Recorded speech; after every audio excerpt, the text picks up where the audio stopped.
Right, hey guys, how are we doing? Back under the video from 6, and today we are checking out how strong was Hanzo.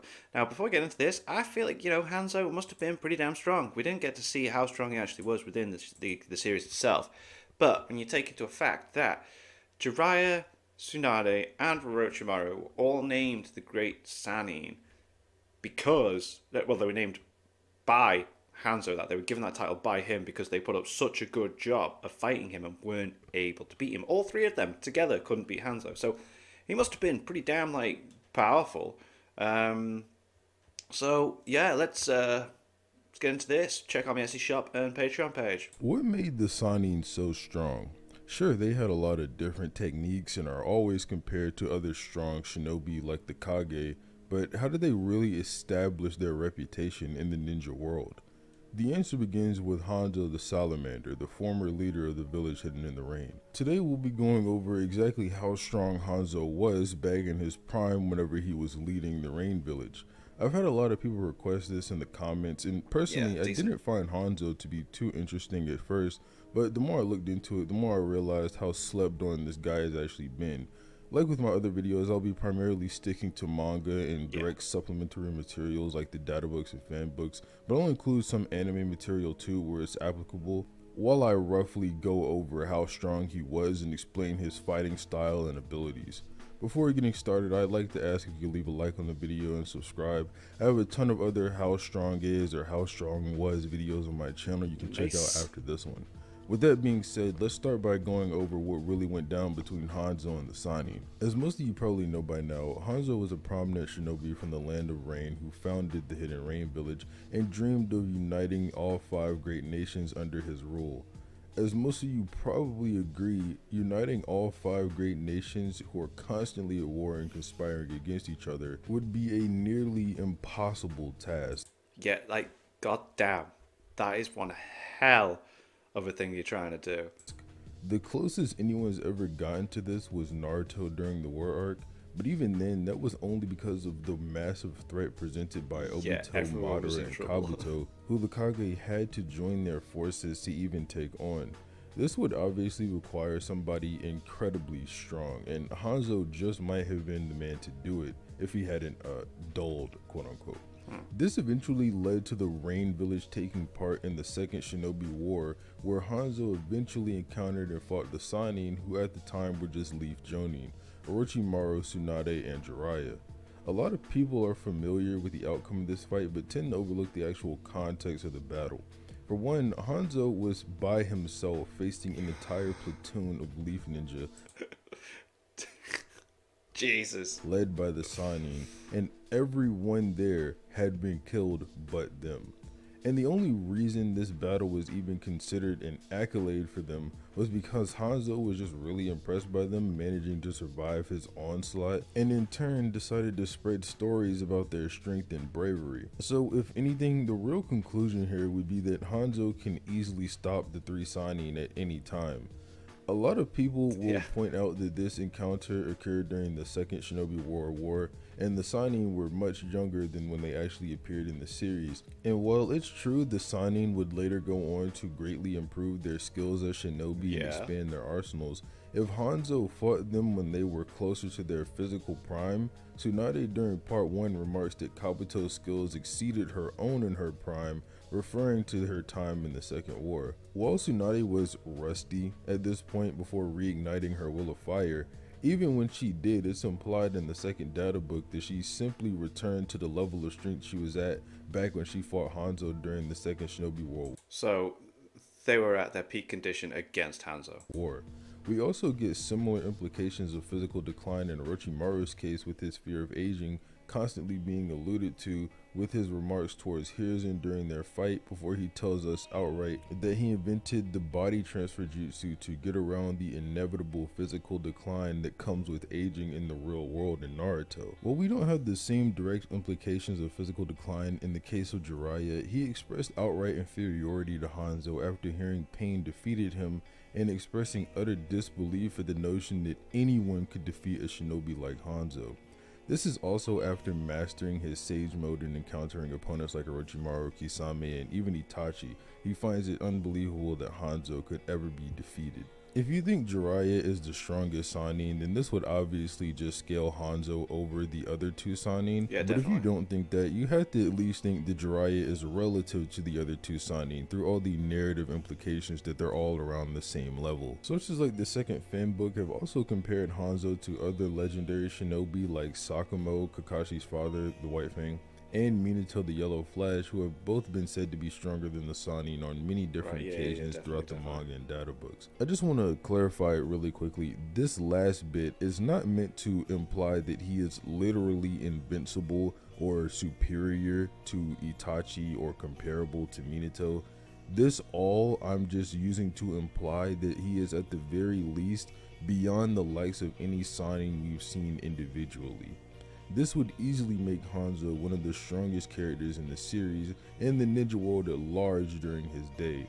But to help you guys understand why, I'll have to briefly go over how strong the Sannin were. So if you've seen my other videos, then you know I've already gone over how strong the Sannin were in a lot of detail, but I'll try not to dwell on it too much here. However, it is important in helping us understand how strong Hanzo was, since he was even stronger than them. Yeah. If you've seen the older videos, then you know it's been said many times throughout the manga, data books, and fan books that the Sannin are all comparable in terms of their overall strength as shinobi.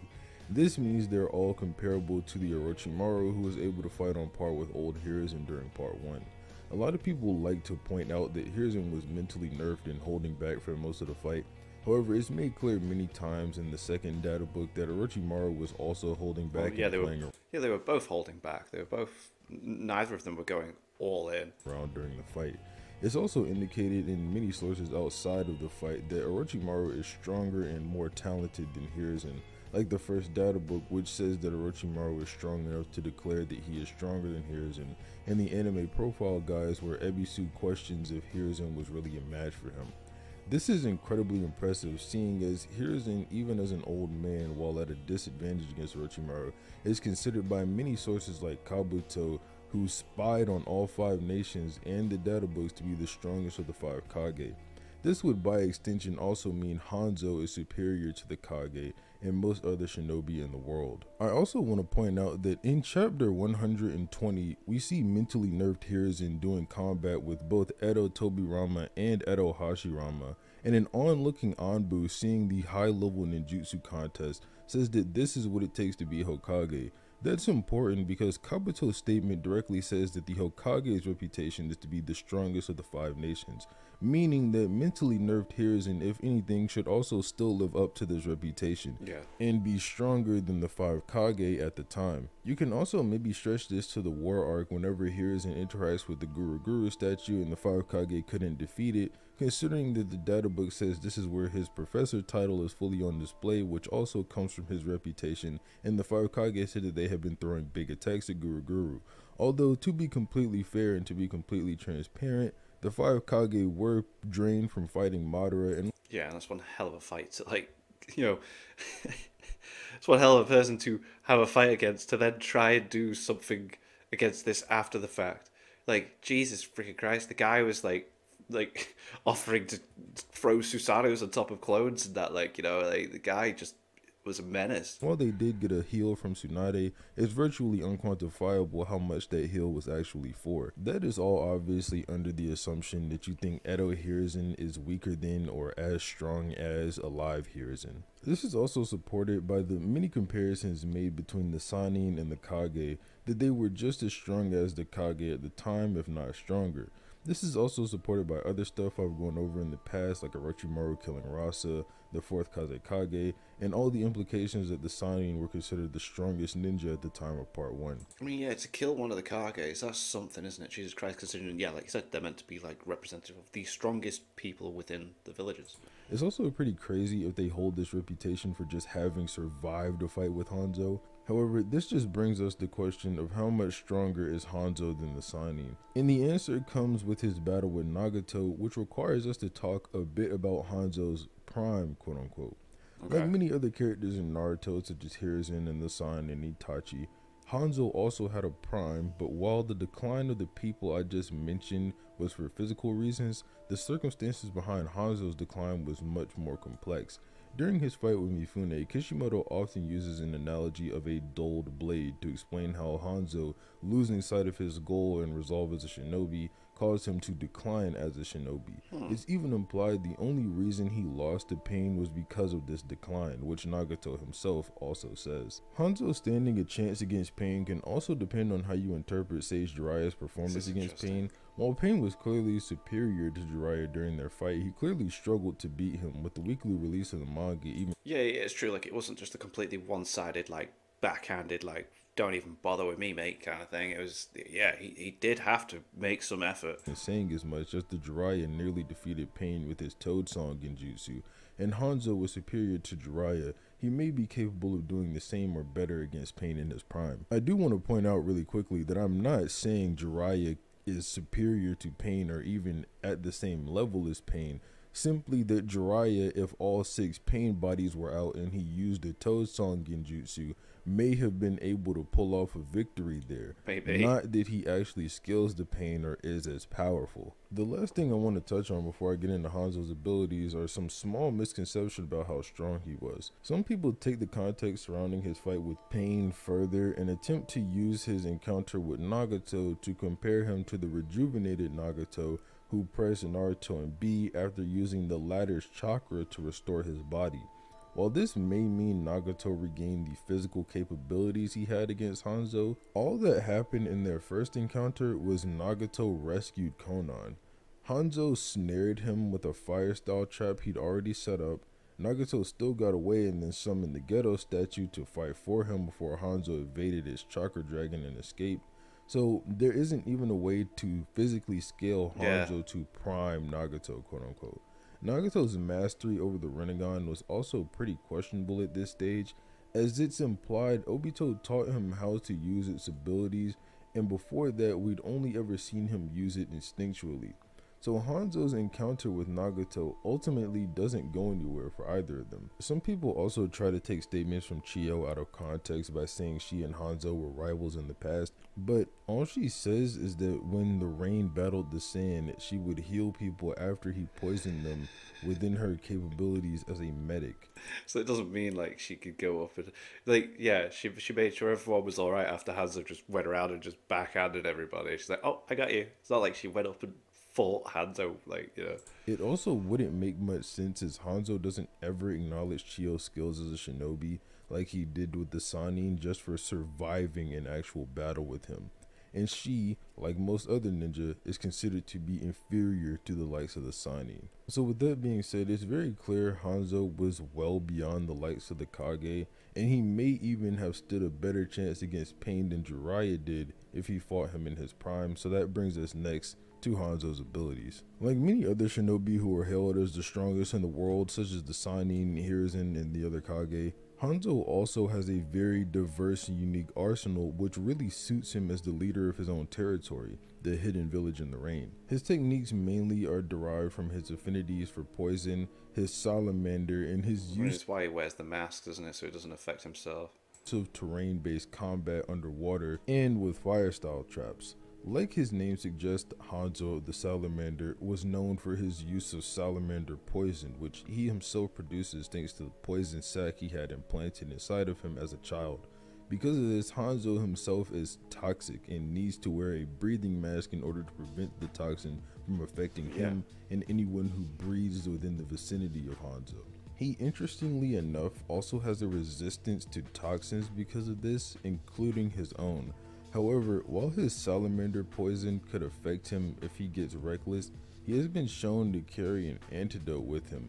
His poison sac also makes him incredibly hard to kill, as if it gets pierced, it spews toxic gas everywhere. His poison, by comparison, is also pretty crazy. Once inhaled, it numbs and paralyzes the target, and they can die within 2 days. This, minus the lethal effect, works similarly to Orochimaru's blood poison, which once inhaled causes the target to grow numb and become paralyzed. And like Hanzo, Orochimaru also has developed an immunity to toxins, so it's possible Hanzo's salamander poison is what inspired this ability. I wouldn't be surprised. Like, Orochimaru seems to like, as soon as anyone beats him, it's like, right, I need to understand what beat me, and I need to like work on that like ASAP. Like Itachi, that wound him up for ages, the whole Sharingan stuff, and yeah. It also works similarly to Sasori's poison with the paralytic effect. However, it kills the target much quicker in 2 days compared to the 3 days it would take for the victims of Sasori's poison to die. However, Sasori's poison, on the other hand, is implied to be more advanced and lethal in other ways, seeing as Chiyo could conduct antidotes for Hanzo's poison but not for Sasori's. And while none of these poisons are as deadly as things like Shizune's poison, they're a lot more useful for shinobi since they don't immediately kill targets. Hanzo can also summon his giant salamander, who has the same poison sac as Hanzo, on top of its other abilities like toxic clouds it can spread. And Hanzo can even use it to catch targets off guard by burrowing underground. Hanzo also laces his weapons like his scythe with this poison, so even a single slash can incapacitate an enemy. Hanzo also boasts a lot of skill with the weapon, boasting that no one had ever managed to avoid his scythe before he was resurrected during the war arc to fight Mifune, and this could even include Pain. This would be pretty impressive and further support him being superior to the Sannin like Sage Jiraiya, since Pain was fast and skilled enough to counter Sage Jiraiya's Kabari Senbon, which the third data book and him both state was his fastest attack. Hanzo is also shown to be very skilled at using the battlefield to his advantage, with it being said by the third data book that he was unmatched or unparalleled when it comes to underwater combat, which could even further make him superior to shinobi like Tobirama and Kisame, who was even too fast for V2 Killer B to handle underwater. Hanzo is also just as deadly on land thanks to his salamander and his fire style traps, which he can use to lace the ground of the battlefield with if he has enough time to prepare, and we've seen with Nagato that they are powerful enough to blow apart a target's legs, even if they manage to escape the blast. I mean, the guy had some like really interesting techniques today. Hanzo also displays good skills with the body flicker technique, an ability used by shinobi where they enhance their travel speed with chakra to such an extent it appears almost as if they are literally teleporting, and he's been shown using this technique to easily evade attacks on many occasions, like Nagato's Chakra Dragon, as well as numerous attacks from the Sannin in the anime. So like I said before, Hanzo is a pretty versatile shinobi, and his abilities with poison, along with his salamander, his skill with weapons, and his abilities to set deadly traps and use the terrain to his advantage whether on land or sea, make it pretty obvious why even the Sannin would struggle against him. As always, I hope you guys enjoyed the video. I've been wanting to cover Hanzo for a long time now, but that's pretty much it. Obviously, I'd appreciate if you left a like on the video if you liked it, and you can subscribe as well. There are other How Strong Is or How Strong Was videos on my channel that you can check out now that you're done with this one. But other than that, have a nice day. Cool. Yeah, Hanzo was a beast, man. I mean, yeah, Jiraiya, Tsunade, and Orochimaru, we all know that they're pretty damn powerful, like, you know, and a lot of people talk about them. And they were named after that guy because of how well they did fighting him and how impressed he was. So, yeah, and he had all those mad techniques. And, yeah, awesome. Cool. Make sure you check out my Etsy shop. T-shirts and hoodies there to be purchased. And thank you to my patrons. If you want to have your name at the end of every video I upload, link in the description to the Patreon page. $1 a month for our spot channels. Greatly appreciate it. Thank you guys for that. And thank you all for watching. What you guys get out? What you guys get this? Click like, subscribe already. Leave comments down below. Let me know that you're watching, discussing future videos. I'll see you guys, all you guys, next time.